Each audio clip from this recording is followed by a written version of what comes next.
Shalom. I am here with Bill Schlegel. Bill was for many years you headed the Israel extension for a lot of very well-known Christian Bible schools. Yeah, I wouldn't say I headed it. I was one of the guys that helped get it started, and then I was one of the administrators and faculty members there during its existence. It's How many years did you live in Israel? I lived in Israel for 34 years. I actually Wow. worked for two different institutions Mhm. in a very similar capacity. Both were there to help bring American, usually, but not exclusively, Christian students to the land of Israel to be able to study the Bible in the land of the Bible, get a better grasp on things like geography, history, archaeology, Hebrew language, the modern state of Israel, the Jewish people. So they were great programs. It's a great idea, right? To get people introduced to this land, which everybody knows, Christians, the evangelical branch from which I came from, but even Catholics, others too, they read the Bible and they see all these geographical names, and I think it's helpful. It's a You recent you phenomenon. wrote you wrote an atlas actually. I did, yes. It's called the Satellite Bible Atlas. Give a little plug, and it's a history of biblical historical geography. It's biblical historical geography from Abraham through to the life of Jesus, a little bit beyond Jesus, into the Bar Kokhba revolt is kind of where it ends. Marked I out some graphics marked out on a satellite-based map. I actually watched some of your videos, and they were very interesting. Actually, seeing from the satellite, and so I highly recommend people check those out. What brought you to Israel? How'd you end up being in Israel? Yeah, the simple answer to that is the Bible. I was at a small Christian Bible college and reading the books of Isaiah, especially the Psalms and the Gospels, made me interested to see, hey, is this a real place? Right? Can I go and see these places? And sometimes even some archaeological features that would show up in these Bible atlases, like the Pool of Gibeon, where the men of Abner faced off with the men of Joab and they wrestled there. And there's a picture. Wow, that's a real place. So that's what originally got me there. And what I like to say about the land of Israel to people that haven't been there, and even people that have been there, there's a few things. First thing I say is the land of Israel, it's a real place.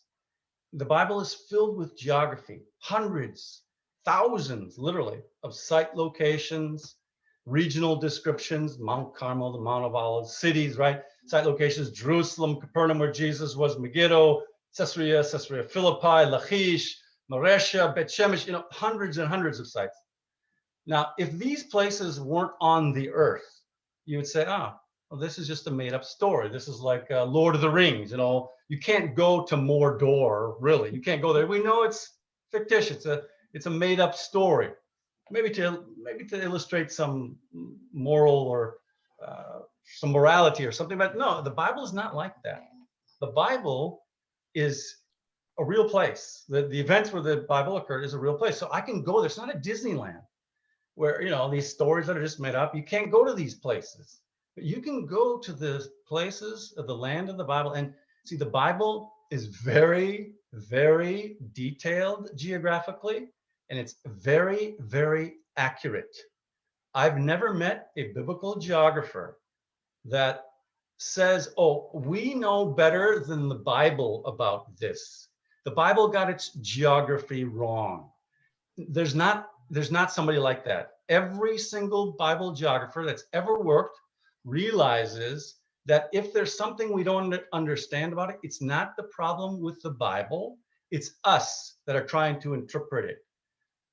We can see, because it's been proved over and over again, that the geographical descriptions are accurate. Okay, every now and then somebody's got in and messed it up. Honestly, in the New Testament, there's been some people that are in church father times that felt, oh, they got, some gospel writer got it wrong, so he felt free to change it. But people didn't do that so much with the Tanakh, right, with the Old Testament. So it's very, very accurate. And this is, to me, one of the evidences that we're talking about real events that happen at real places. This is what the claim of the scriptures is in any case, right? Abraham came to Shechem, and Yod-Heh-Vav-Heh appears to him there. And he says, I'm going to give your descendants this land. Okay, so at the site of Shechem, it's a real place. If Shechem didn't exist, you'd know this is a made-up story. But the fact that it exists, and like I said, not only Shechem, hundreds of other sites, and that it's so detailed, right? It's so much more detailed than we, like I say, we know there's a problem. If I can't understand the geography, we know it's with me. I don't quite get it right. So this is an evidence of the veracity of the scripture. People are going to argue about the history of it. Did the historical event described in the Bible happen there or not? But one of the evidences that it did happen is the accuracy of the biblical geography. Yeah, so that's one thing. I remember when I was in Israel on Chaye Sarah, a lot of people, that parsha, when we read about the burial of Sarah, a lot of people like to go actually to Hebron, to Marat HaMachpelah, to the actual place where we see, that's where Sarah is buried. Mm-hmm. Yeah. Yeah, I mean, let's look at, there's lots of traditions too. When you wade through some of the traditions, right? The typical, very, very much traditional locations of the Via Dolorosa. They come from the Crusader period. So these things are made up. But how close do you want to be to the Garden of Gethsemane, right? In Jerusalem, it's a little more complicated because you have a lot of events that are happening in a smaller place. But do you want to be 100 yards away, 200 yards away? When I'm talking about the biblical geography accuracy, I'm not so much talking about those kinds of traditional locations. I'm talking about site locations, right? Like I mentioned, we know where Lachish, it's like a 95% chance that we know where Lachish is. The second most city in Judah, the third most city in Judah beside Jerusalem and Hebron, okay? And Bet Shemesh and Azekah and Tekoa and Bet Shemesh, et cetera, et cetera. That's what I'm talking about. Okay, so what is your opinion of where they currently say Shiloh was? Do you believe that's pretty accurate? Or I think it probably is. Yeah, it fits pretty well the description, right? You have a couple of descriptions. It's the whole methodology of Bible geography. You look at the text, the biblical text. Sometimes extra biblical text can help. You get an approximate idea of where a site might be. And then, you're usually tying in other sites. Like there's a text in the book of Judges that says that Shiloh was just east of the road that goes up between Bethel and Shechem. Okay, so that's a pretty helpful indicator.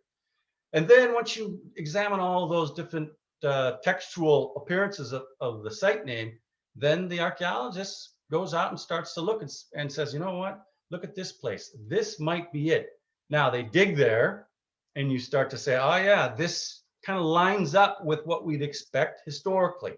Maybe you get lucky enough to find an inscription, which is very rare, but every now and then you do. There's a Byzantine inscription at Shiloh, so the Byzantines thought it was Shiloh. But at a place like Gibeon, we found the name of the site there. Okay, so that's very helpful. So yeah, no, that's what I'm talking about with the accuracy of the scripture. It's a real place. Okay. Another thing, if you can move on to another point I like to make about the land of Israel. Okay? Yeah. So we'll leave the Bible accuracy, geographical accuracy as one point. The second point I like to make is the land of Israel. The scripture, we can call it the promised land. I made reference to that reference in Genesis chapter 12, where Yod-Heh-Vav-Heh promised to Abram and his descendants the land.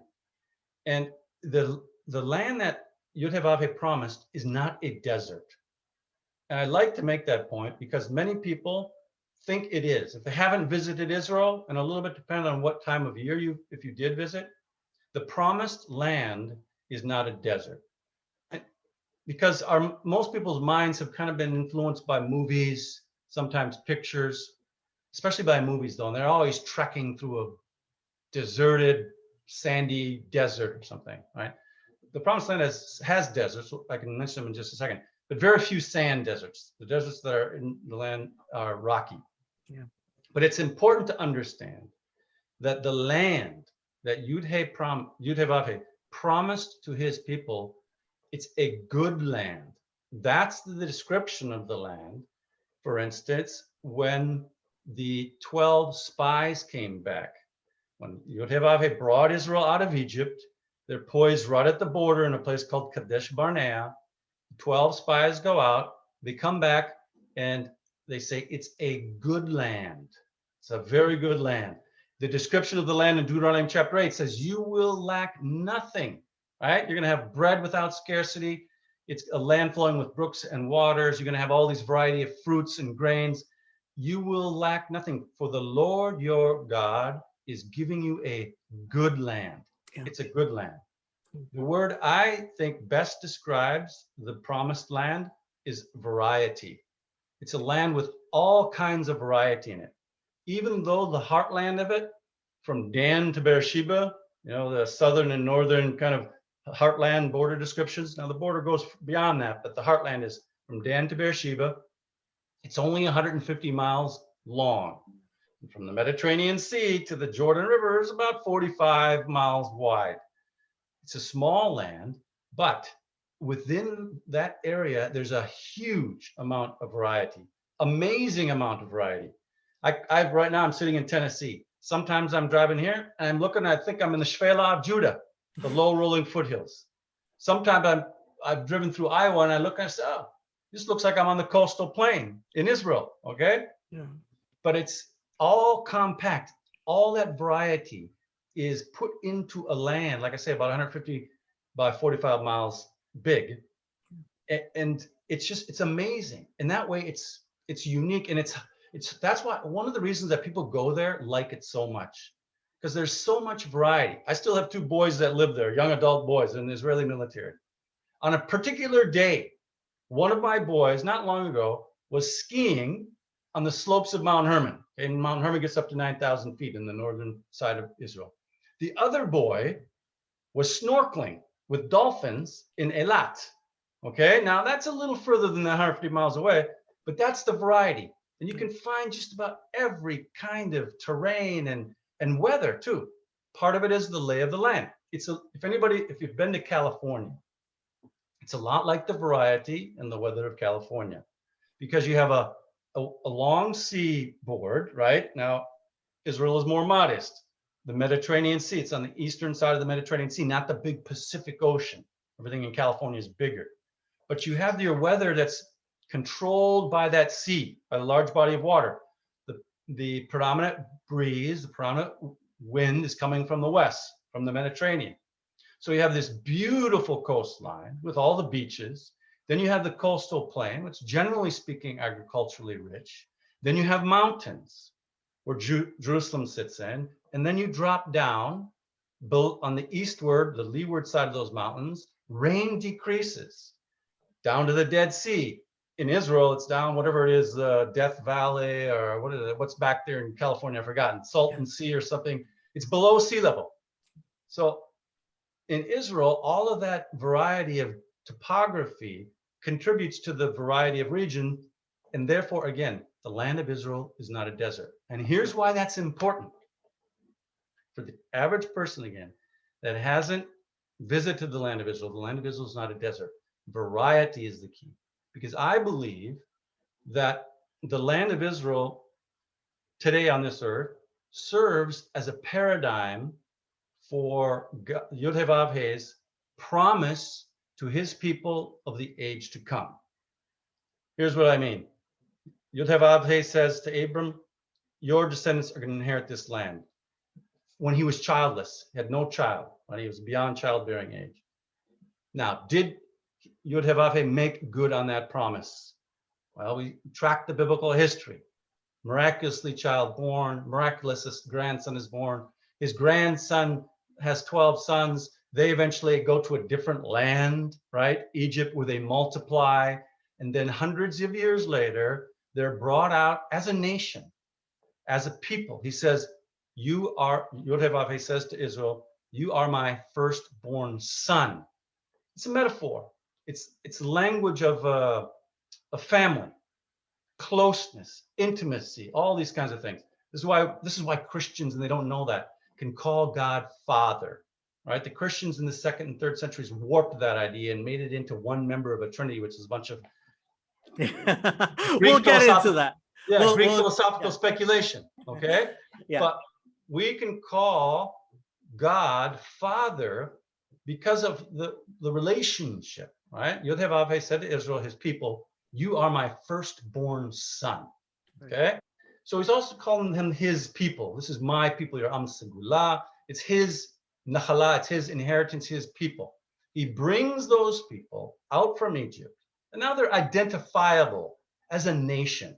You can argue over the numbers. I don't think it's the 2 million or the 6 million, whatever. It all depends on how you take the word Aleph, right? Is Aleph 1,000, or is it a smaller number that represents a different unit? Leave that. They're recognizable as a people. And here they are, they're brought into this promised land that Yod-Heh-Vav-Heh had promised to their fathers, to their ancestors hundreds of years ago.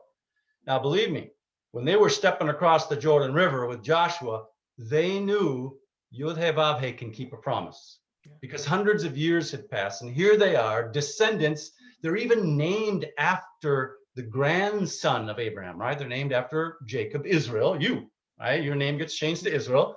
And then the people are named after the grandson, and their people name then is given to the land itself. So Yod-Heh-Vav-Heh makes a promise to his people of land. Okay?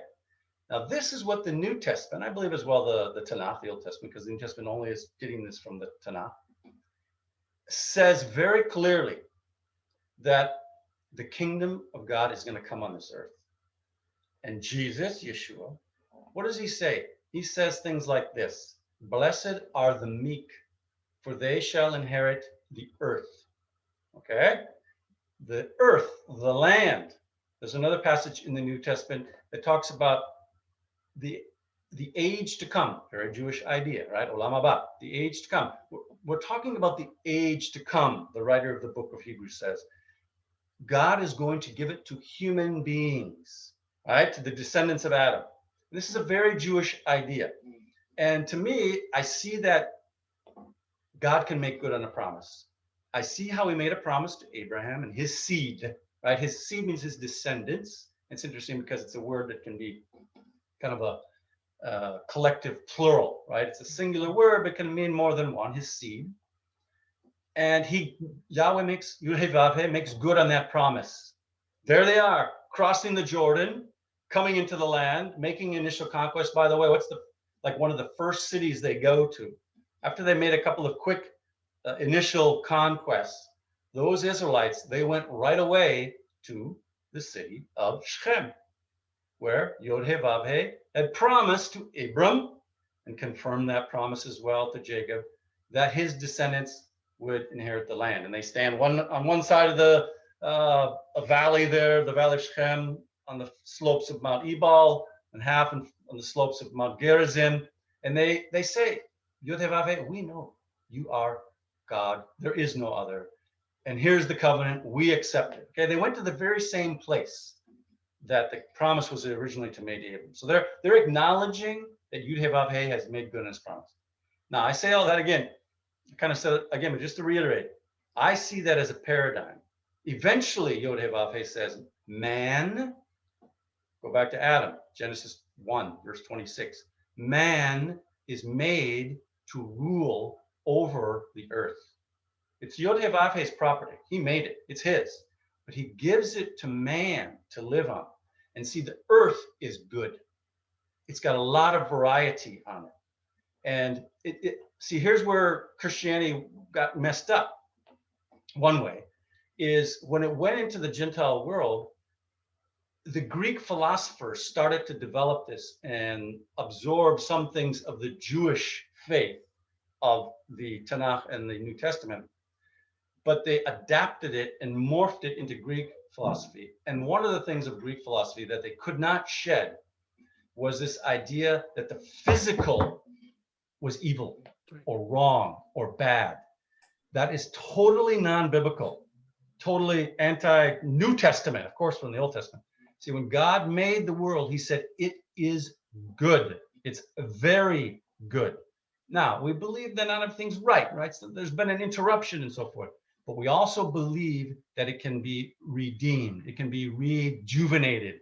It can be, here's a word that I think is even used in the book of Isaiah. He calls it a creation. I create all things new. It's a recreation, not in the sense that he demolishes, annihilates all the atoms and matter on the earth now, but it's a renewal. It can be renewed. Creation can be renewed. And so that the Yud-Heh-Vav-Heh is making good on his promise of giving land, a good land to his people, is a paradigm, I believe, for the age to come. Right. Where Yud-Heh-Vav-Heh will give land, the earth. Very interesting, right? The word eretz, I interrupt myself. He'll give the earth to his people. Eretz in Hebrew is land, but you need context to know what I'm saying when I say the word eretz or haaretz. If I say I lived ba'aretz, I lived in the land. In the context, I may mean specifically in the land of Israel. Okay, but in another context, eretz can mean the whole earth. So that good land that Yod-Heh-Vav-Heh gave to his covenant people Israel is a paradigm for the age to come, when he gives the whole earth to his covenant people. Well, Jesus says, pray this way, that God's kingdom shall be on earth as it is in heaven. And that was one of the things that personally for me, so people who watch this channel have probably heard this a million times, but I keep on reiterating, is for me, I had always expected that Jesus taught what evangelical Christians would represent at Christianity to me. And you have no reason not to. And honestly, when I started reading for myself, trying to see the Jewish context of what Jesus said, it's not there's a lot there that honestly they misrepresent it. The bottom line is most of evangelical, and same with Catholicism and the Orthodox, it's a misrepresent, I believe, and I think you saw that, it's a misrepresentation of what the Bible is saying. I'll give you another example. It kind of comes back to your question about me living in the land of Israel, that you get a different perspective on things. And that's one of the things that I began to see pretty soon after I lived in the land, is that mankind, we are in Hebrew, and language is related. So if you got people that follow your channel that are interested in the Hebrew language, the language is very related to all these concepts too. Because Adam, man, okay, man's first name, Adam, it's the same word as ground, right? Adama. Pardon? Adama. Adama. You make a feminine form of it, right? So man came from the ground. This is our area. This is our domain, so to say. And in evangelical Christianity and Catholicism, they took this again from the Greek world. The hope that was represented to you and to me, and I believe misrepresented, of the Bible is to go disembodied to heaven. Okay, you don't have to talk very long to an evangelical and they'll ask you, how do you know you're going to go to heaven? Okay, this is not biblical. That's a misrepresentation. The Bible's hope and expectation, especially refined in the New Testament, I believe you can find it in the Tanakh as well, is resurrection from the dead. That's renewal. Okay, resurrection is renewal, recreation, and life in the kingdom on this earth, where righteousness reigns and righteousness rules. See, well, I believe that a descendant of David will be king and rule in righteousness. And there again, you have a paradigm in the Tanakh. The son of David, who, by the way, is called the Son of God, right? Solomon is called the Son of God. God said to David, your descendant is my son. Not just called, he is. He will be my son, and I will be his father. Okay, so Solomon is a son of God. You can see that term applied directly to Solomon too, as well in First Chronicles. But 2 Samuel chapter 7 is what I just quoted there about Yod-Heh-Vav-Heh saying, Solomon will be my son. Well, so I believe it. that is part of the reason why I do have my background like I do, is I tell a lot of Christians, I'm not surprised by the idea of a human being incarnating the image of God, of being God's child. You know, one of the first things that surprised me was when I was talking to a Christian and I said, you know, God is our father. And his response was, I thought that was a Christian innovation. I didn't realize Jews also referred to God as our father. Absolutely, that's where it comes from. Israel is God's firstborn son. Yeah, and you can see in Deuteronomy, in the book of Isaiah, Yod-Heh-Vav-Heh is our father. Oh, Yod-Heh-Vav-Heh, you are our father. It's Isaiah. So that's where Christians get the idea from, of God's fatherhood. It's very important. It's metaphorical.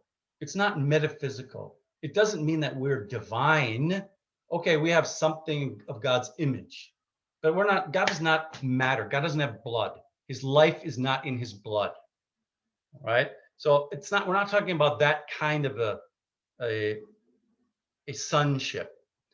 The sonship that man has with God is, in a sense, metaphorical. Then it involves things like intimacy and concern. Father's concerned for his child. And let's face it, do you have any kids? Are you married? Unfortunately not. Okay, well, Ezrat Hashem Bismano, and it's time good. So for me, I have kids. The fact of the matter is, I'm more concerned about my kids than I am the kid that's living down the street. That's just the way it is. So when God calls us his children, it shows concern, and it shows discipline. It shows direction. And here's another thing, Jacob, that I really believe that term "son of God" encapsulates is inheritance. Same idea. The son inherits the property of the father, right? In Psalm chapter 2, the Son of God, Yod-Heh-Vav-Heh says to him, ask of me, and I will give the nations as your inheritance. So he inherits property. That's why he can be called the Son of God. Now, this is the King of Israel that's speaking of in Psalm, a human being. So he's called the Son of God for those reasons, not because, like the Canaanites or like the Greeks think, that he has some kind of a divine essence or something like that. Yeah. I do want to go back to your experience living in Israel, because you lived in a Messianic community. I'm guessing it was mostly English-speaking Americans there? No, it wasn't. Actually, for the first 11 years, I lived in Jerusalem, different places, when I worked for a different institution in Jerusalem. And then for the next 23 or so years after that, yes, I lived in a Messianic community. It's a small kibbutz kind of thing. I guess you can say the name. Does it matter if we say the name? It's up to you. I don't mind. Called Yad HaShmona. It's just 10 miles west of Jerusalem, near the Arabic town of Abu Ghosh and the Israeli town of Neve Elan, and the religious town of Kiryat Yarim. Very interesting, because it's just like in the biblical times. It's one of the things I didn't mention with the variety of the land. Then you usually have a variety of people too. And people can kind of keep their ethnic diversity because of the geography. You can get separated and segregated. And people realize they don't, in the land of Israel, you don't have this big thing about racism and stuff.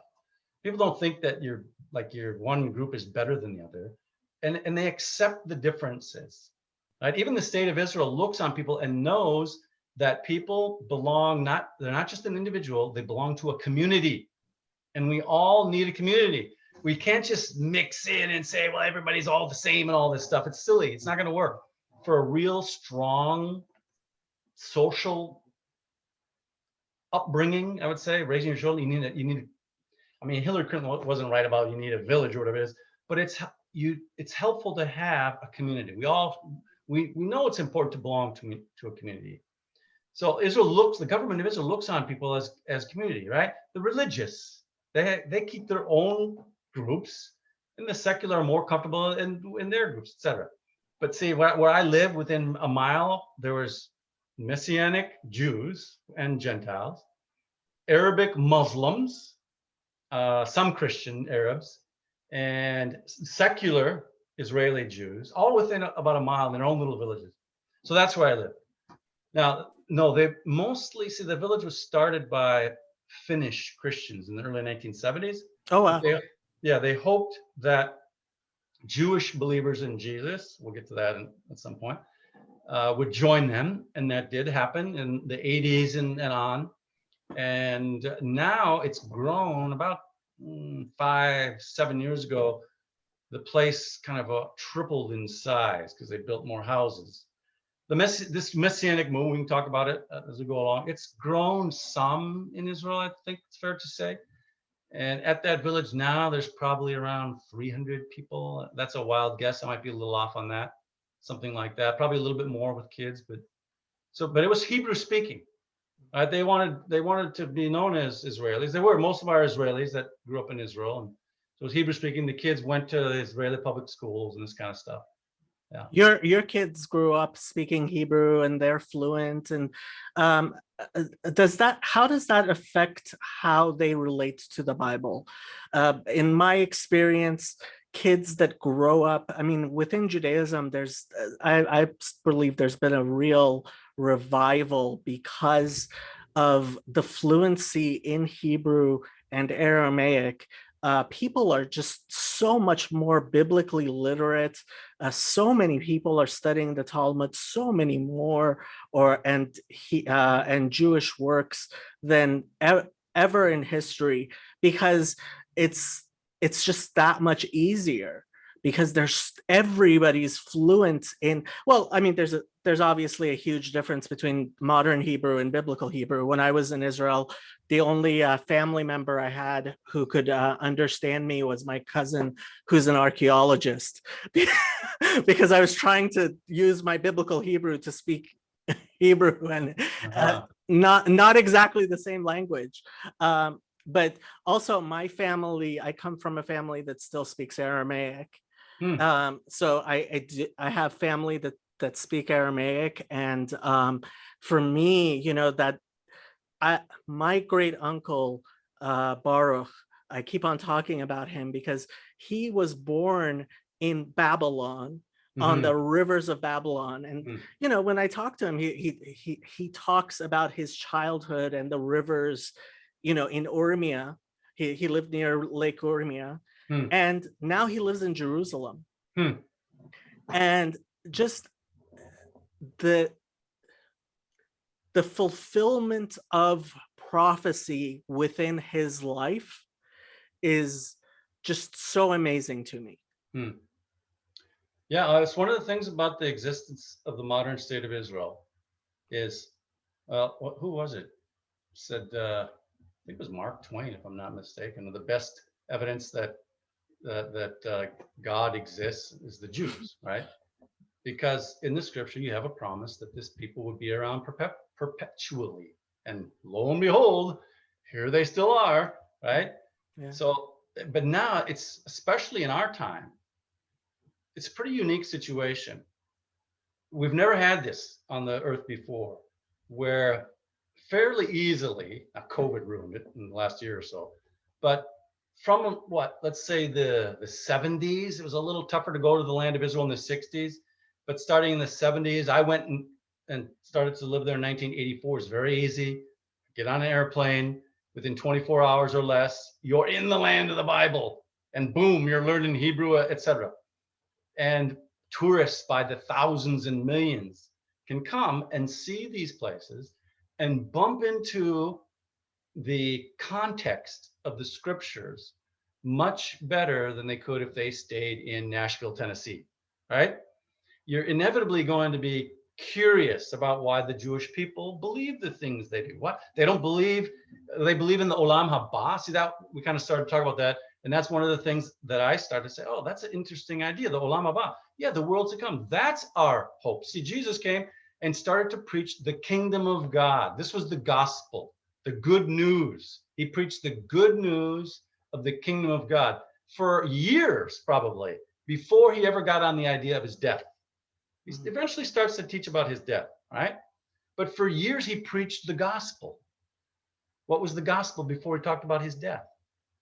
So the main thrust that you can't really separate what Jesus taught as the gospel, and Paul as well, that the kingdom of God is coming on this earth. Do you want to participate in it or not? Do you want to be there or not? Okay, that's what he was saying. He wasn't talking about going disembodied to heaven. Great. Okay, Yeah. that's a later Greek adaptation of everything, but it's So rampant. you were an elder in the church in your community. And one of the things, so let's talk about how you became separated from that community. You started having doubts about what a lot of people consider to be a fundamental of Christianity, which I always assumed was one of the fundamental teachings of Jesus, because honestly, it's what keeps Christians, it is the number one, I mean, that and keeping the mitzvot, right? Why is Christianity not part of Judaism? Because of the Trinity and keeping the mitzvot. And what I was very surprised about was I have yet to find anybody who can show me the Trinity anywhere in the Christian Bible, much less the Tanakh. And Jesus says that we, from everything I've seen, he says we are to keep the mitzvot, that the mitzvot will be until the heavens and the earth, until all is fulfilled. And I guess this is the third thing that was really surprising to me, was when you say to a Jew that someone is the Messiah, what is implied in that is that we are in the Messianic era, right? Within Judaism, we make a very big differentiation between saying, I believe that someone will be the Messiah because that person is the person I believe will be the Messiah, and saying someone is the Messiah. So I was very surprised to learn Christians, very few Christians are what's called preterists, who actually believe that we're living in the Messianic era. Actually, Christians believe that Jesus will be the Messiah in Jewish terms. And that always, I think we end up speaking past each other. I don't know if you want to speak to that, or we can talk about what specifically made you leave the community that you were a part of. Yeah, I can. I would say too, I think you talked about three things there, basically, Jacob. One, the whole idea of the Trinity or the deity of Christ. Okay. And by the way, we'll come back to that. The second thing about the mitzvot, and the third thing about the fact that the kingdom of God is not here, right? We acknowledge that. How can you say Jesus is the king, the Messiah, if he didn't bring in the kingdom of God, right? That's a very good question. I think I would probably prefer to leave out the one about the mitzvot. We can say something about it if we want. It would take a little bit more time. I'll probably have less insight about the mitzvot than I will about the first and third topics, okay? In my own personal experience, it didn't happen overnight that I came to see that the traditional Christian presentation, which they say is in the Bible, is not in the Bible. It didn't happen overnight. There were certain things that I started to see earlier, right? And one of those things was that, hey, my hope is not a disembodied state in heaven. That's a very Greek idea. Earth is good. The material world that God made, it's good, right? And I like this earth. right? It's made for man. Now, we all acknowledge there's a problem. There's sin, there's injustice, and we want to see it rectified. We want to see those things better.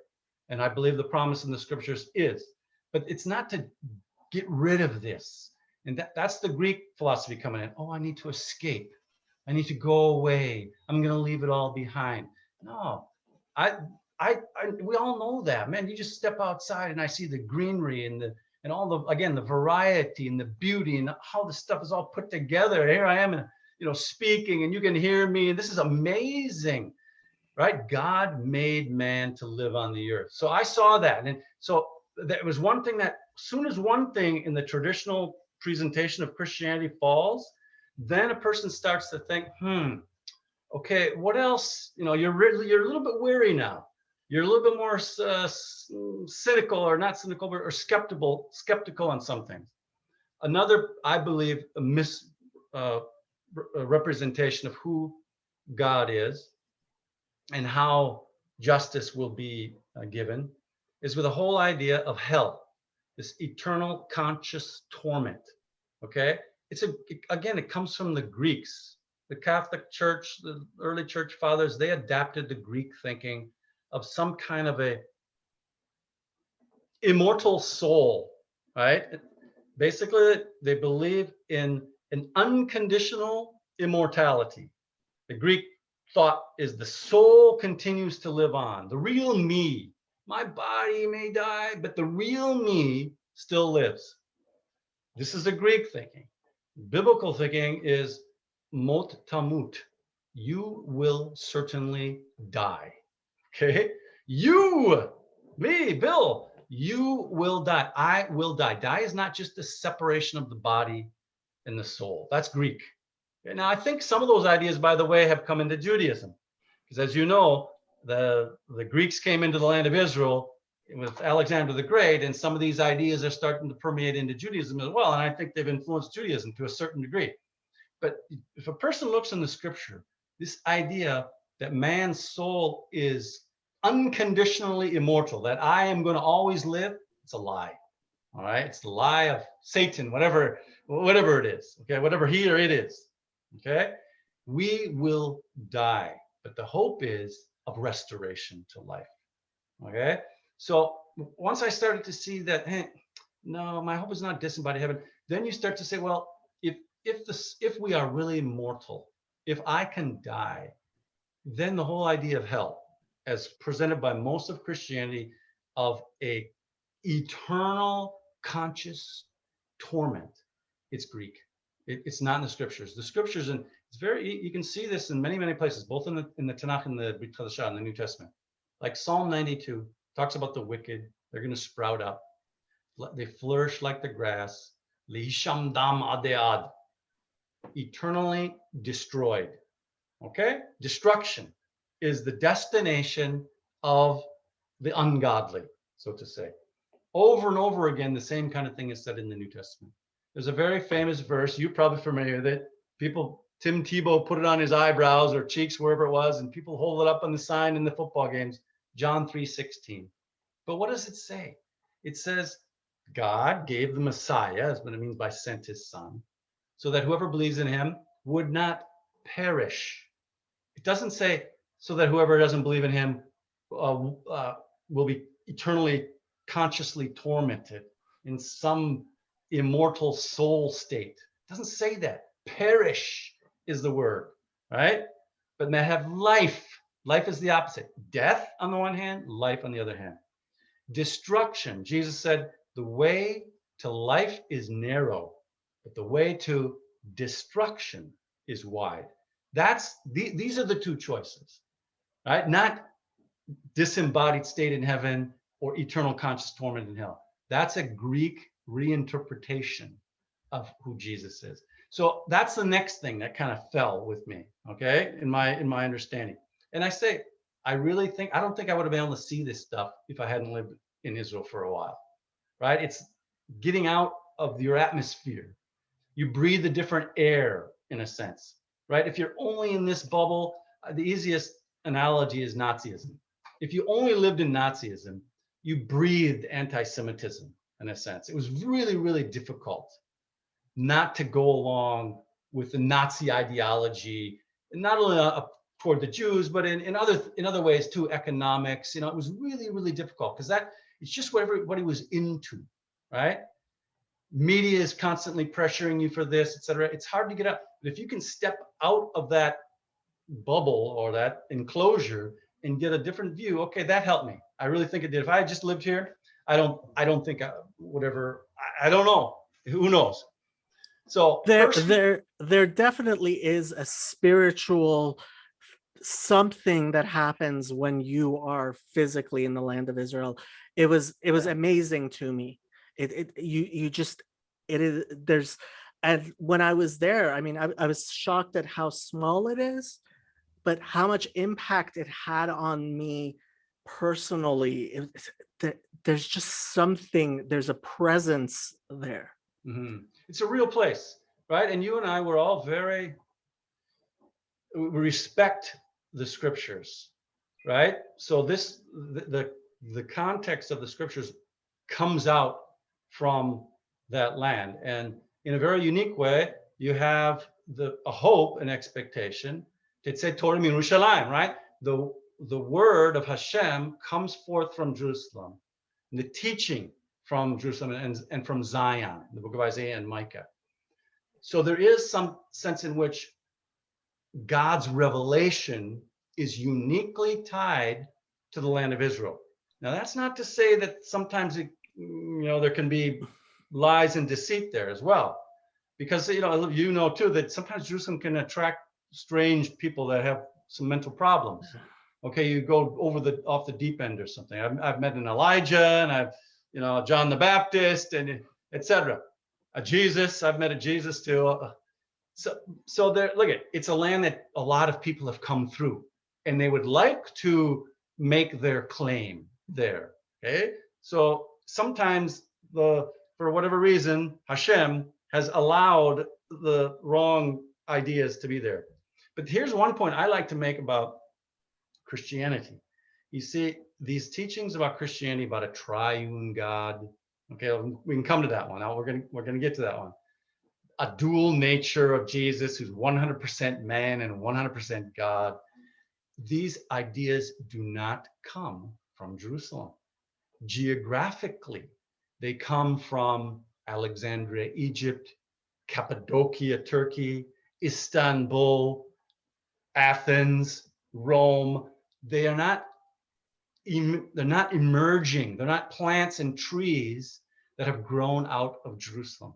That is a huge red flag, because Yod-Heh Hashem said, from Jerusalem, I will make my name known.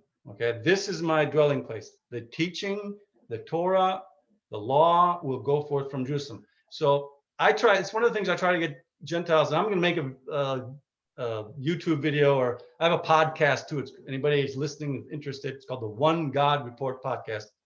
I'm going to make one on this because it's a very important idea. The ideas of Christianity that have been perverted from its Jewish ground, literally, are not from Jewish ground. They're from, like I said, Alexandria, Egypt, Cappadocia, Turkey. So it's the Cappadocians in Turkey that made the idea of a tri-personal one God.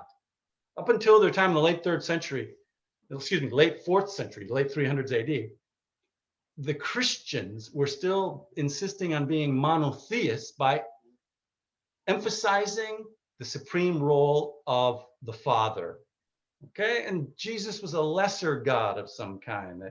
However, he emitted or came out from the one God. This is very Greek, right? The Greeks had the idea of this logos that was a emanation of some kind from the chief source. Well, the Christians adapted that and made Jesus into some kind of a second God, a lesser God. So it's not until really in the Cappadocian times, in the late 4th century, that they say, no, really, we have 3 persons in one. But it was not in the soil of Jerusalem. Now, about the Trinity, okay?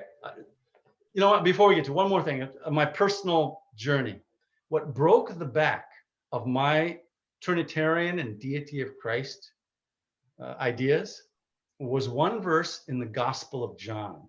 And it's kind of ironic because if you know Christians, if there's one book in all of the New Testament that they run to try and prove the deity of Christ, which is a strange idea in the Jewish world. The Christians don't even know this, right? Deity of Messiah? What are you talking about? The Messiah is not God. Messiah is anointed by God. Anyway, so you can see it got perverted.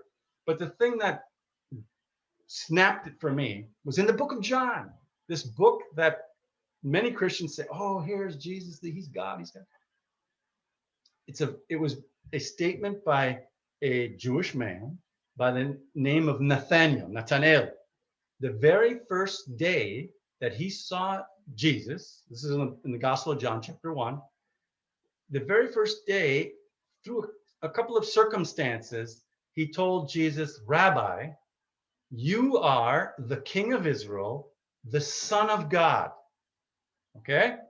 Now, I had lived in Israel long enough that I knew that a Hebrew man, I don't know if he was actually Jewish from Judah, he probably was. He was an Israelite. Actually said in Israel, Jesus called him an Israelite in whom is no guile. So maybe he wasn't from Judah. He was in the Galilee. There would be no way that a Hebrew, in the very first day that he sees a human being standing there in front of him, would say, you're God the Son. Okay, he called him Rabbi, you are the King of Israel, the Son of God. So again, like I say, my living in Israel, I knew that an Israelite is not going to call a man standing in front of him God the Son. So it made me look at that phrase, Son of God. And I said, what does this mean to a Hebrew, right? Or to a Jew? What does Son of God mean? So where do you find out? You go to the Tanakh. And you can see in the Tanakh that Son of God is a title given to human beings, given always, always, always to created beings. You can talk about some angels, but the prime reference is to human beings, and it comes to a white hot with the descendant of David. We already mentioned that passage in 2 Samuel chapter 7.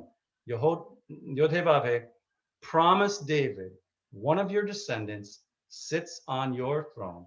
He is my son. I am his father.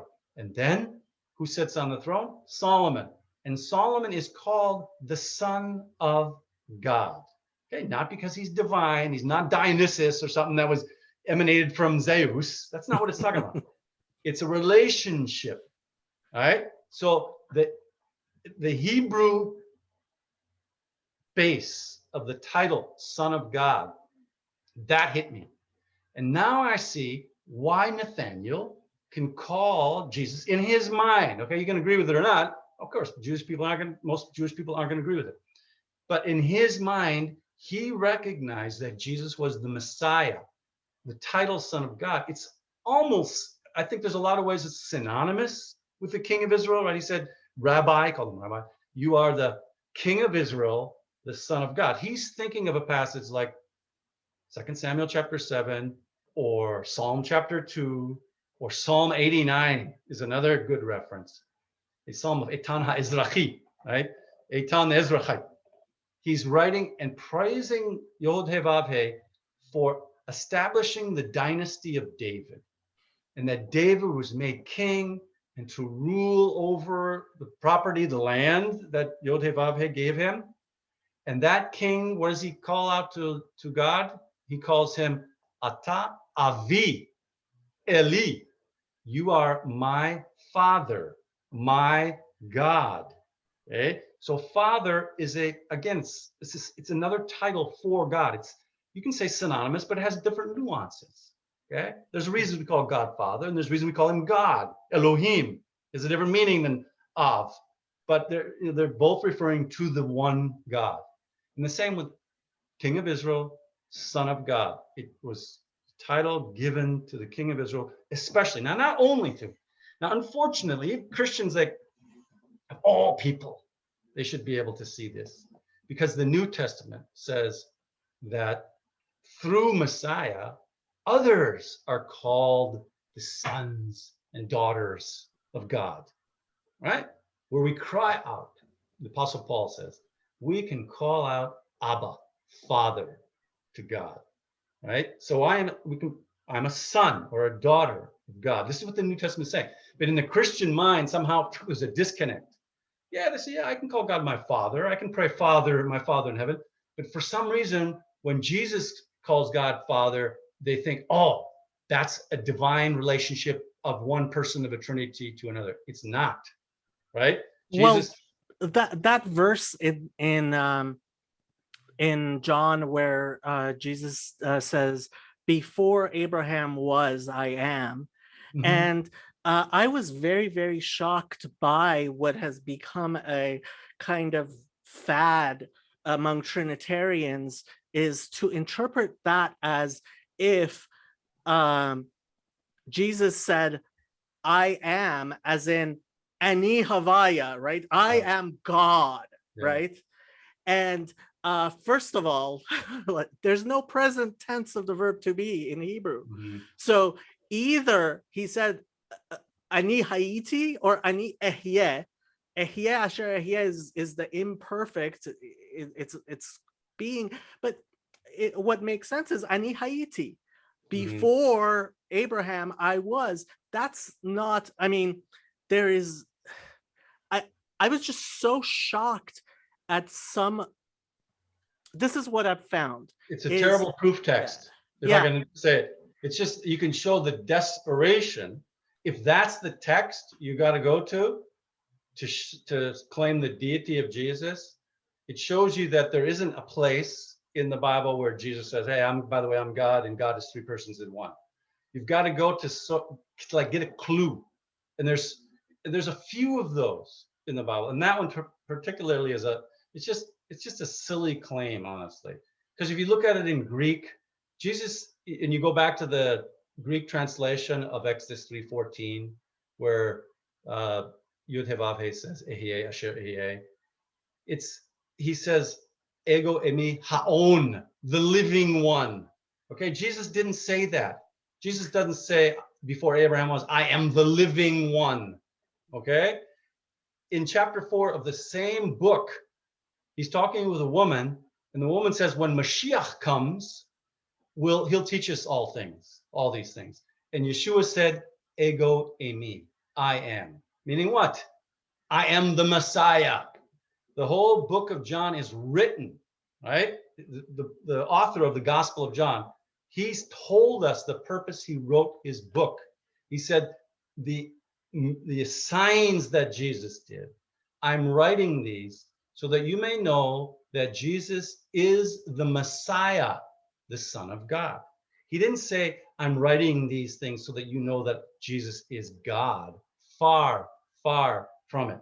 So when a person goes to this kind of vague text of the statement of Jesus, like the one you quoted, John 8:58, before Abraham was, I was, I am. And that's their claim. They're going against what the author himself said is the purpose for the writing of his book. They're saying, I know better, gospel writer of John, why you wrote your book. You don't know why you wrote your book.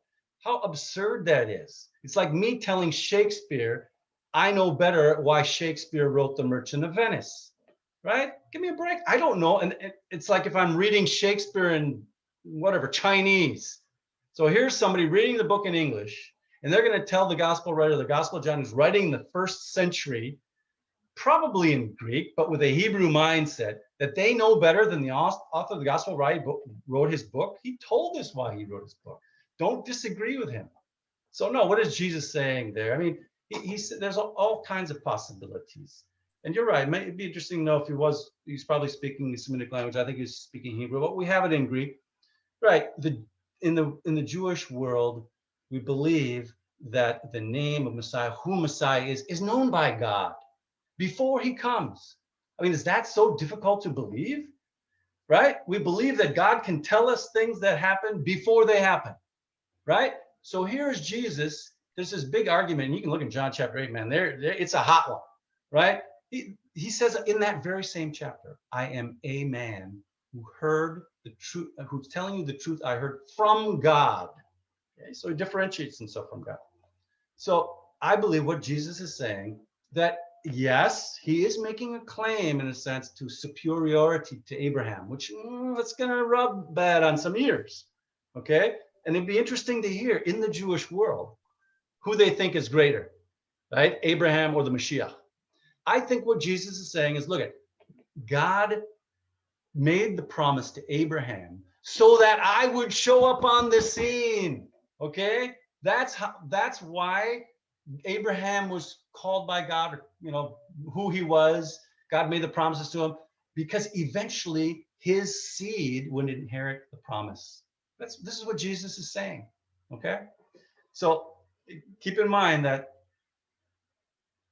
things that are, some people don't like the word predestined. I don't really necessarily even like it, but I'll use it. Things that God knows about are spoken of in the past tense. The prophets could say, Jerusalem, you have been destroyed, right? And it hasn't been, right? They call it proleptic. It's the as good as done kind of prophecy because God is saying it and it's as good as done. Now, as we know, sometimes the negative prophecies, there can be warnings, you can repent and Yudevavhe will change. But the good things, the coming of the Messiah, it's going to happen, okay? And that's what I believe Jesus is saying in that passage. He's not claiming to be God or something. It's like that particular one, you know what? Even when I was a Trinitarian, there was something wrong with that. It's like, come on, really? Just by saying I am? What a weird claim. Just anybody who says I am is claiming to be God, right? The blind man in John chapter 9, the next chapter said, I am, ego eimi, the exact same thing in Greek. So it's the weirdest thing, Jake. I don't know how to say it. That by Jesus saying I am, the words I am, that makes him the God who made everything, the eternal creator. It's like, Well, what? I mean, what I often say to Christians is, and I'm being a little provocative when I say this, I realize, but I say to them, you tell me that you think Jesus is God, but it seems to me you don't even think he was a second-rate teacher, because you have this Trinity, which Jesus never spoke about. Jesus did not have clear parables about, right? Jesus has parables. And so the entirety of the New Testament, you are looking for things, and that now you have to teach from your own wording, right? And I do want to ask you about this linguistic miracle in my conception, that the word, there's no word Trinity in Hebrew, but They've created one for modern terminology. Yeah. It's shalish. Yeah. It's like 1/3. I'm sorry, like if you didn't add kadosh, if you didn't add holy to it, it's not even Trinity. Yeah, shilush instead of shilush. Yeah. Shilush. But you can create it from the word three. You're right there. You place a vowel and you create a word, right? Go ahead, make your point. Yeah. So why do you believe that Jesus was incompetent to teach that which is most important?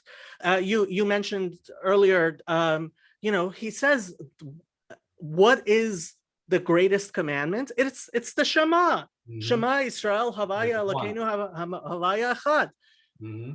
Couldn't he have, if this is a fundamental of faith, and that's what really gets me is, okay, you're gonna tell me you believe that this is how the Bible comes together for you, but to believe that it is a fundamental of your faith, and you as a Protestant who supposedly believes sola scriptura, right? Jesus wasn't good enough to teach it explicitly, and then you're going to excommunicate people. You're not telling me you believe Jesus is God. You're telling me you believe he wasn't even a second-rate teacher. Yep, Jacob, you're absolutely right. Let me add on a few comments or a couple comments to that.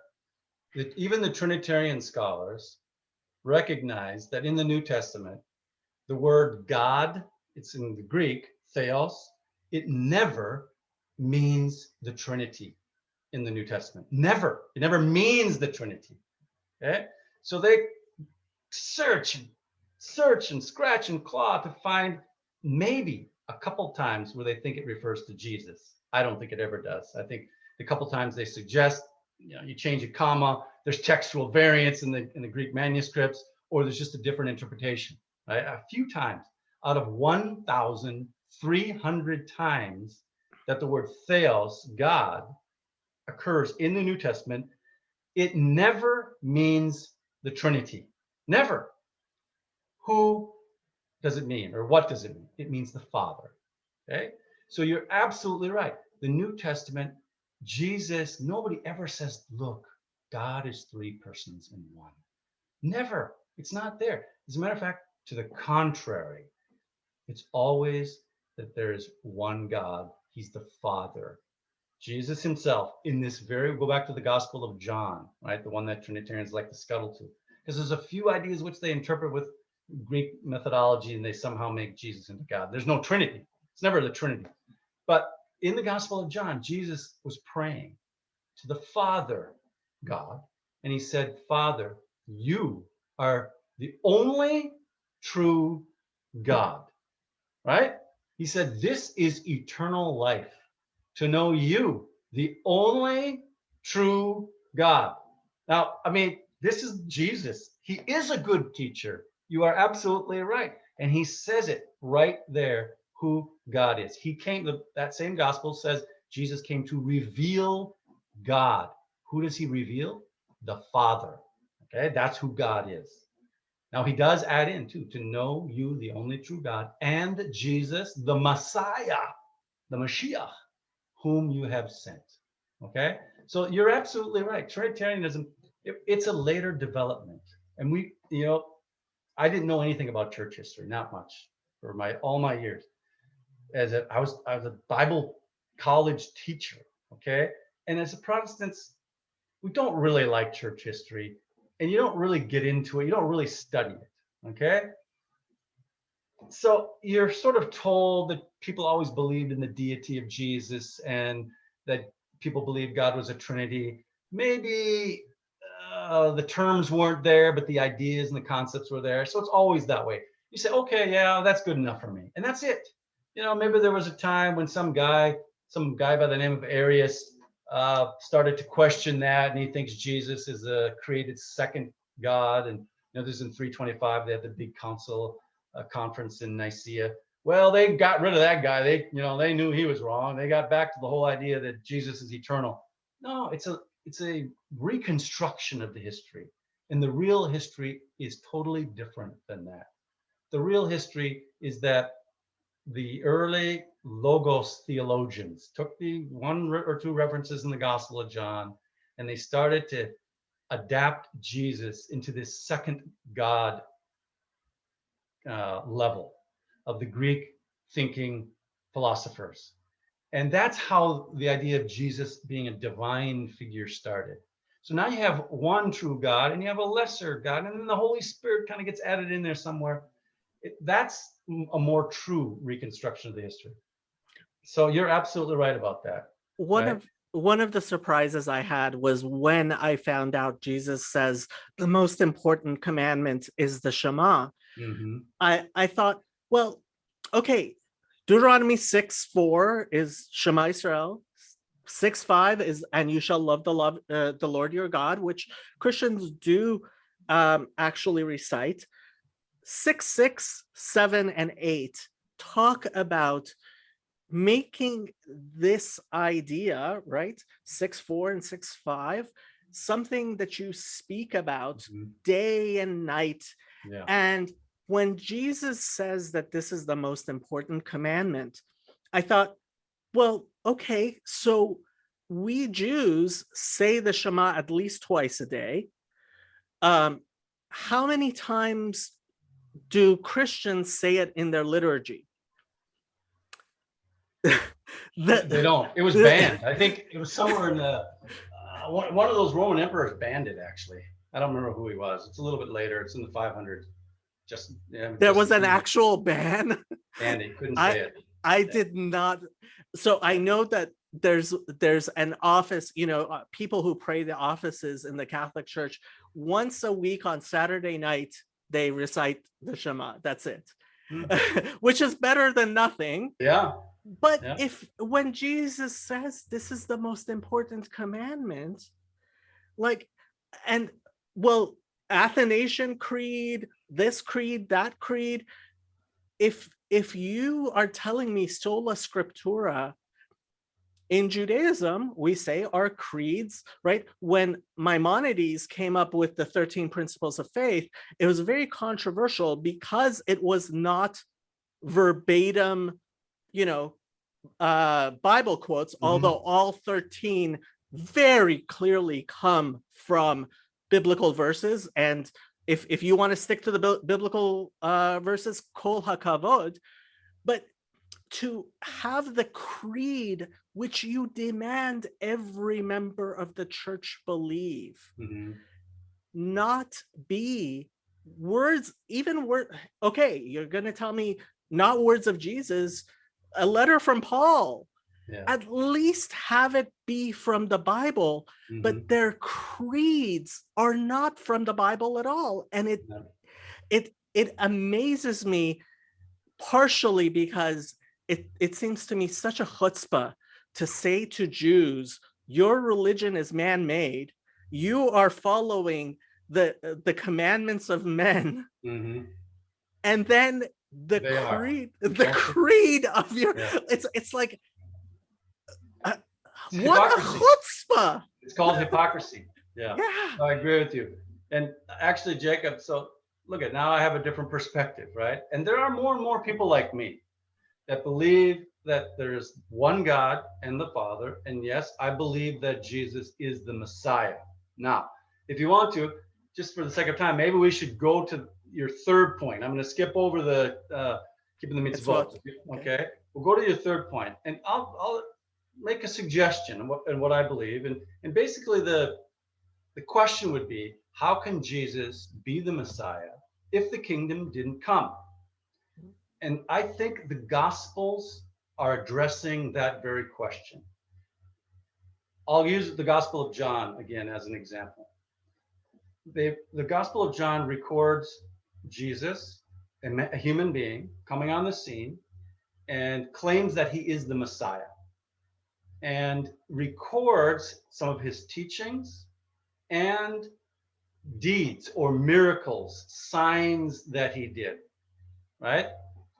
And at the end of the book, it says that he did these signs so that you would believe that he is the Messiah. Okay, what does that mean? Because as we know, I believe he was put to death. He's not on this earth physically right now, right? The New Testament claim is that he was raised from the dead by God. Yeah, this is very clear. He was raised from the dead by God, not that he raised himself from the dead or something. God raised him from the dead and has exalted him to his right hand. This is the claim of the New Testament. And okay, there's lots of paradigms here. Okay, one of those is, if you know the structure of the Temple Mount in the days of Solomon, you have the temple, and to the right, to the south, was the dwelling of the Son of God, Solomon. And I think that's a paradigm, it's a picture where he's to the immediate right. This is Psalm chapter 2. Ata b'ni, ani hayom yilidticha. Okay, you are my son. Today I've begotten you. And then Psalm 110, sit at my right hand. Okay, sit at my right hand, sit to my right. So there's a paradigm. There's like a, what do we call it in elementary school? Like an object lesson or something you bring to class. I believe that the arrangement on the Temple Mount is even a depiction of where a human being, see, here's Jacob, here's where you could say, well, you're nuts. There is a human being, albeit resurrected from the dead and glorified at the right hand of God in heaven. This is what I think that the New Testament is claiming. Not some co-mixed, whatever, dual-natured hybrid or something, but a human being at the right hand of God.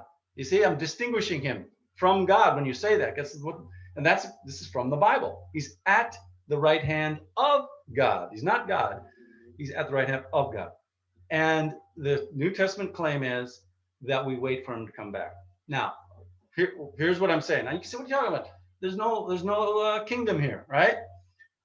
Here's what I would say. Now, if Jesus had just kind of come along and said, okay, now look I'm the Messiah. You got to believe me. I'm going to be put to death and go away, and I'll come back and set up the kingdom then. There's no evidence. Anybody could say that, right? But this is what the Gospels are telling us. This is what the writer of the Gospel of John is saying.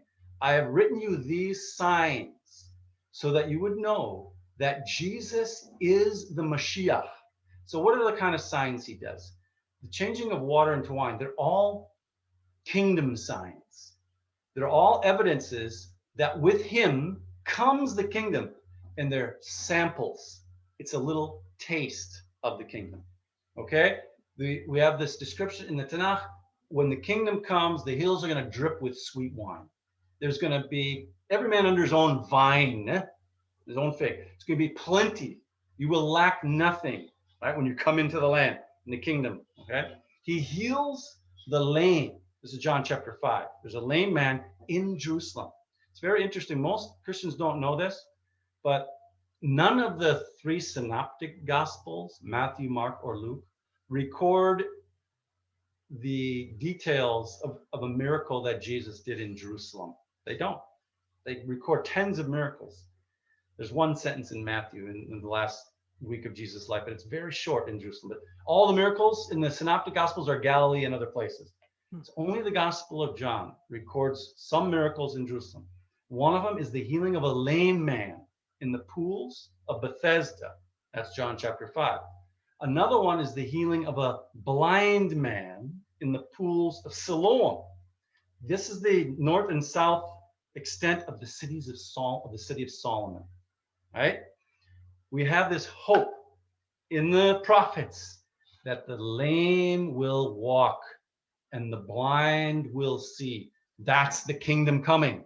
That's the age to come. So what the New Testament is saying, look, here's a taste. Here's his certificate of authenticity, if you would. This is the guy that God has set his seal on. This is the Mashiach. By the signs he's doing, that's a little taste of the age to come. Ultimately, what's the ultimate sign? In the Gospel of John, Jesus, first, he resurrects a man from the dead. His name is Lazarus. This is John chapter 11. Okay? The resurrection of the dead. This is the coming in of the age to come. Now, then he himself is resurrected from the dead. Resurrection is renewal, recreation, the ushering in of the kingdom. In the Jewish mind, resurrection will begin the age to come. So that's what I think the Gospels are saying is, you're right, the kingdom's not here yet, but God has showed us who the king is, right? And that's what the Gospel says. Now it's you, are you going to line up with him, this king or not? And you know, I see another paradigm. If you remember when David was selected as king, he was anointed as king by Yodevave. Yodevave sent Samuel to go and anoint David as a young boy. And then David kills Goliath, and he's in the palace of Saul for a while. And then when some people start to think he is the anointed of Yahweh and he's going to be king, he is threatened. He is not king for probably 9 years, depending on how you look at the chronology in 1 Samuel. He's hiding in the desert, right? He's opposed by the political establishment of the day. And all of that back part of the book of 1 Samuel, it's all about people having to decide if David is the anointed one or not. The people that decide, no, he's not the anointed one, they're looked on as foolish. The people that say, yes, we know you're the anointed one. You will come into your kingdom. We realize it's not yet, but we know God has anointed you. God has selected you to be the king. They're the ones that are looked on as wise. And a good example of those is in one chapter, 1 Samuel chapter 24. There's a guy that lives near Hebron in Carmel and Maon. His name is Naval, probably related not to fool, but to music, Neville. His mom didn't name him fool, but he probably named him like harp or something. But you can play with that name a little bit and you get the word fool out of it. When David, the anointed of Yehovah, of Yudevavli, asks him for assistance, Naval refuses, right? There's lots of people that are breaking off from their masters. This guy's he's not the Mashiach. Fool. His wife, Abigail, right? Abigail, she knows that David is the anointed of Yahweh. And she goes down and gets on her knees in front of him and says, we know you're coming into your kingdom. So that to me is a paradigm for what we have now with Yeshua. Okay, see, I believe that Yeshua is the Mashiach. We got a sample. We've got that kind of evidence that this is the Mashiach. And it's up to us to say yes or no. Another good example, I do some work still in Bible translation consultation. We just looked at 1 Kings, where when David is about to die, there's uncertainty as to who the Mashiach, the next king, is going to be. And some people are supporting Adonijah, right? Including Joab and the priest Abiathar.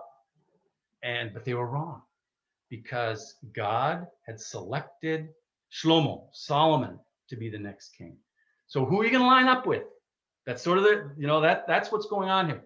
And like I say, I think this is what the Gospels are telling us. Look at what Jesus did. That's his Mashiach card, if you want to say.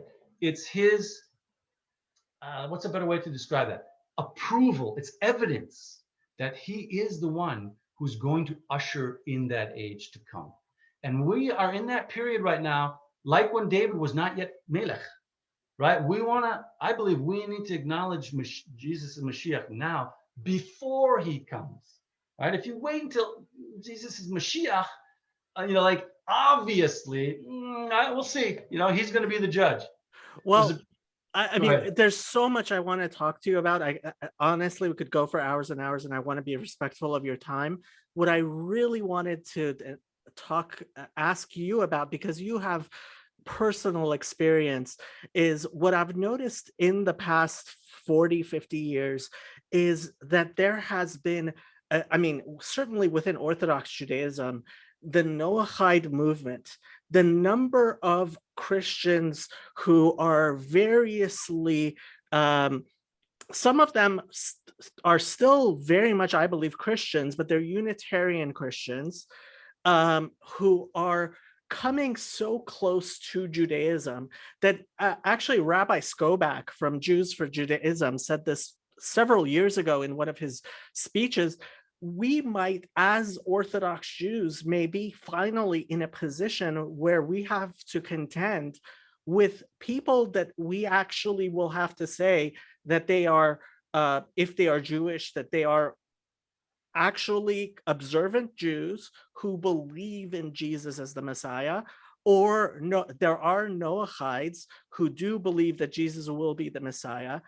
And this, I mean, this whole thing has been just so mind-blowing to me.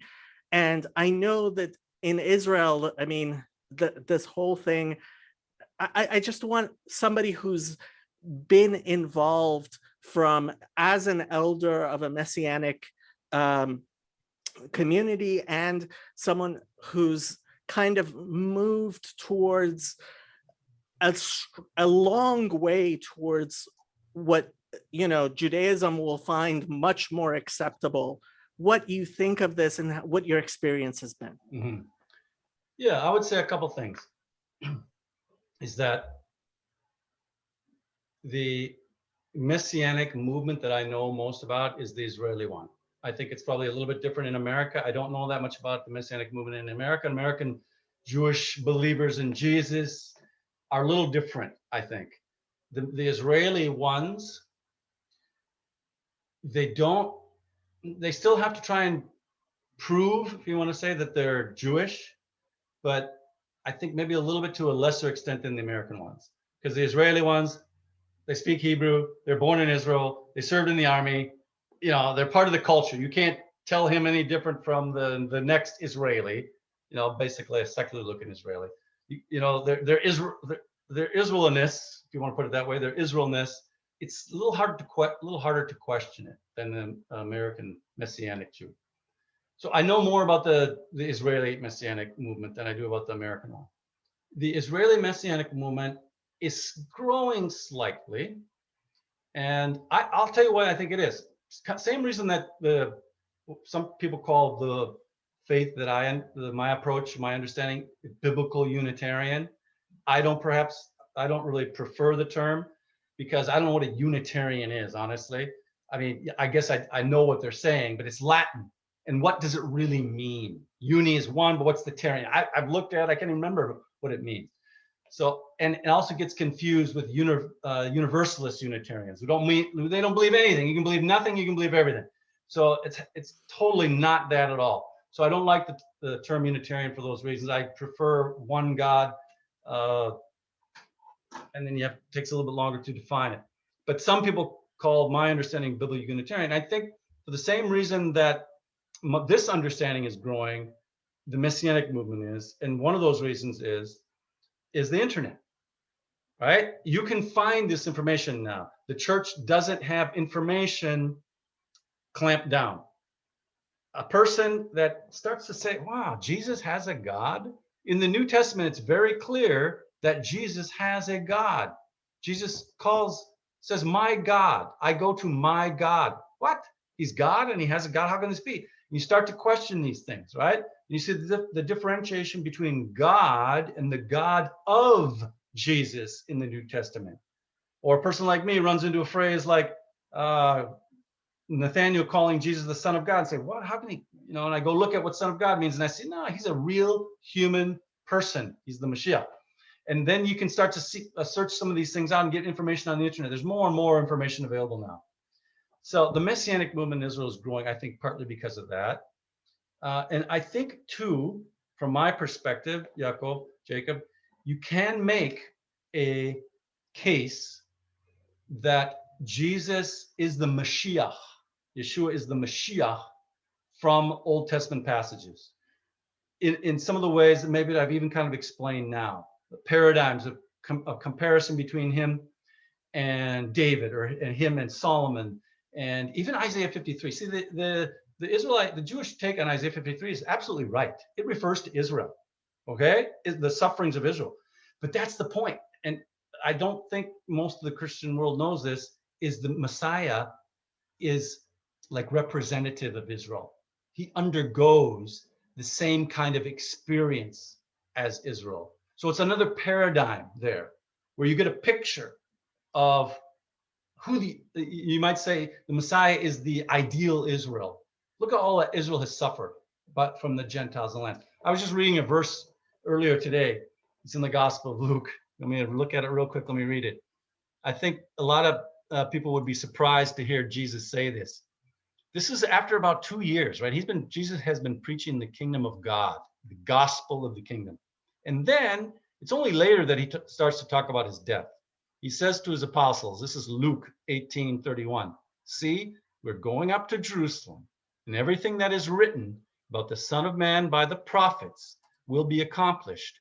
For he will be delivered over to the Gentiles and will be mocked and shamefully treated and spit upon. After flogging him, they will kill him, and on the third day he will rise. Now, Jesus says the Gentiles will put him to death. He will be turned over to the Gentiles. They will mock him. They will flog him and put him to death. Now, this is the same kind of treatment that the people of Israel have had. So in that way, the king of Israel represents the people. And you have these parallels between the description of who the Mashiach should be and what he's like in the Torah and the description in the New Testament. So I think a case can be made that Jesus is the Mashiach. Now, here's the problem with the modern Messianic movement in Israel. They don't leave it there. In this way, it's deceptive. I agree with the Jewish, what do you want to call it, perception of this. is they're being deceptive because for them, they want to say that Jesus is God, right? That's something totally different than saying he's the Mashiach. So I know many people who came to understand, yeah, he's Jesus, they believe he's the Mashiach. And then later on, they kept hearing these teachings about, well, really, he's God. And that's what these messianic movements in Israel, generally speaking, promote. And that's the problem with them. Now, there are some that believe like me, they're very, very few. But most of the messianics that I know, and you can look at some of these organizations, all these organizations, American, Western ones giving money to organizations, they all, I'm sorry to say it because I know the people and I love many of them dearly, but it's deceptive to say that Jesus is the Messiah, but you really want a person to believe that he's God, right? Just come out and say right away, forget the Messiah stuff. Tell people, I believe Jesus is God. Make that claim. Make the claim from the Torah that the Messiah is God. Don't make the claim that he's the Messiah. And by the way, the New Testament never does that. All the quotations of the Torah, of the Tanakh, including the Torah in the New Testament, they're never to say that Jesus is God. Never, never. Read the book of Acts. These guys, Peter and Paul, are all standing up giving sermons in the book of Acts. Every single time they go to the Tanakh with a quote, it's to show that the Messiah would suffer, die, and be raised from the dead. It's never, ever, ever to say that he's God. Never. Okay, these are the apostles. First decades, first years after Jesus lived on earth. So it's deceptive. And that's the problem with the modern messianic movement. And I just, again, everybody wants people to think like they do, For me, the messianic movement needs reformation. They have too much of the church in them. Their doctrine about who the Messiah is defined as much by Greek philosophical thinking as it is by the scriptures. You got to get rid of this Greek thinking. You got to understand that Jesus is a real human person. You see what happens, Jacob? If you say Jesus is God, who's the person in Jesus? There is no human person. And the church decided this a long time ago, because you can't have two people. You can't have a God person, well, they want to say the second person of a Godhead, whatever. Okay, you can't have a God person and a human person in the human body. It just doesn't work. So what do they say? They call it the non-human personhood. There's no human person. The church says in around 450 AD that there's only one person in Jesus, the divine person. There's no, in the Trinitarian deity of Christ world, there's no human person. They've eliminated the human person. That's scary. You see, that's Greek mythology. That's not biblical. One thing I commonly say to these Christians who are trying to convince you without actually saying what they want to say is, if you believe that Jesus is the Word of God, if you believe he is the Logos, then you believe that the truth is what you are representing when you are evangelizing, when you are bringing the message of Jesus. How can the message of truth, the message of the Logos, be transmitted in a deceptive manner? You're by your own words, when you act deceptively in this manner, you yourself, and I mean, I don't mean to bring up names, but Dr. Michael Brown, I was watching him, and one of the things I often said to people was, he's honest. And I said this to many people, because I really felt it. And then I was watching one of his debates, and the rabbi he was debating with was really hammering on Judaism is about keeping the mitzvot, and these people are here trying to stop you from keeping the mitzvot. And Dr. Brown said, okay, you want to keep the mitzvot? Keep the mitzvot. Who's telling you not to? And I was like, excuse me? I've watched a lot of your debates. I've listened to a lot of your show. Mhm. You don't believe that Jewish believers in Jesus should keep the mitzvot. Why are you lying to me? Mhm. And that just, for me, it completely defeats their supposed Christian witness. If you Mhm. don't believe, if you don't believe in telling the truth, I, I don't believe you believe in Jesus. Mm. No, I agree with you. It's uh, it's too bad that they have used the idea of Jesus being the Messiah as kind of a bait. It's a bait because like I say, from my perspective, you can make that case. But for them, see, they'll condemn me. For a person that believes that Jesus is the Messiah, that's not enough. They condemn me because I have to believe that Jesus is God. That's the litmus test. So don't just use Jesus is the Messiah as the bait, right? Don't, that's, it's kind of smoke screen. Come out and say, right? Don't, why? Tell me, go to the Tanakh, show me Jesus is God. Go to the New Testament, Jesus is God. Not with these inferences, the Father and I are one. You don't think the Father and I are one can be taken in a different sense? Even John Calvin, the reformer, took that as not Jesus claiming to have the same essence as God. It means one in purpose, in unity, right? Of course, when the Mashiach comes, he's going to do what God wants. That's what he means. So all their proof texts are that kind of thing. It's exactly like you said. There's Jesus never never taught that God is a Trinity. He never said, "I am God." What is he? Some kind of a, he's keeping his cards close to his vest. He's not really telling us the truth. No, unfortunately, the modern Christian Jesus is sort of a schizophrenic guy. He's half God and half man. If you ask the Jesus of modern Trinitarian world, are you God? One of those Jesus will say, well, of course I'm God. The other Jesus will say, no, I'm not God. What? You're God and not God at the same time? That's schizophrenia. Don't make Jesus into this strange, double-minded liar. And the same thing, if you believe Jesus is God, go for it. Don't bait people with the idea that he's the Messiah. And We're out of time. yeah, that's One great to hear that. last question, because I really wanted to have you again, but one last question. Are you going to start doing tours of Israel or not? Well, the whole COVID thing has thrown it into a big uncertainty, and I'm God willing, right? I'll go to Israel again. Like I said, I still have two boys there. I may end up living in Israel again. I say Tennessee's a beautiful woman, but she's not my wife. So yeah, Israel is a special, unique land, and I think if I go there, I would like to be able to show people some places in the land.